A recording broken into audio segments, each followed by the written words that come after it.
गांव के किनारे पर एक पुराना टूटा फूटा घर था।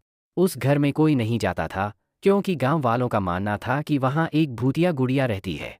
गुड़िया का चेहरा सफ़ेद और आंखें बड़ी बड़ी थीं, और उसकी हंसी सुनकर लोग डर से कांप जाते थे। एक दिन 3 बच्चे, राहुल, मीरा और सोनू, उस घर के पास खेलते हुए पहुंच गए।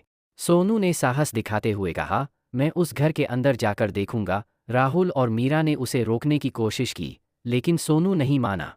वह धीरे धीरे दरवाज़ा खोलकर अंदर चला गया। अंदर बहुत अंधेरा था और हर कोने में धूल जमी हुई थी।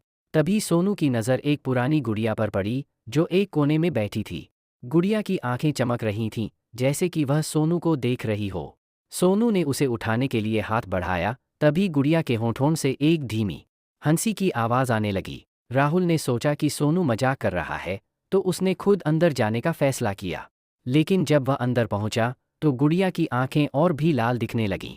अचानक से घर की खिड़कियां अपने आप बंद होने लगीं, और दरवाज़ा ज़ोर से धड़ाम से बंद हो गया। सोनू डर गया और दौड़कर बाहर आया। राहुल और मीरा ने उसे घबराया हुआ देखा तो पूछा, क्या हुआ? सोनू ने कांपती आवाज़ में कहा, वह गुड़िया, वह हंस रही थी। अब उन तीनों ने कभी उस घर के पास जाने की हिम्मत नहीं की। और गांव वालों ने सुना कि उस रात के बाद से हर रात उस घर से किसी के हंसने की आवाज़ आती थी। गांव के लोग कहते हैं कि अगर रात में किसी ने उस घर के पास जाकर गुड़िया का नाम लिया, तो वह आवाज़ हमेशा के लिए उसके पीछे लग जाती है। इसलिए गांव में सब कहते हैं, गुड़िया के घर से दूर रहो।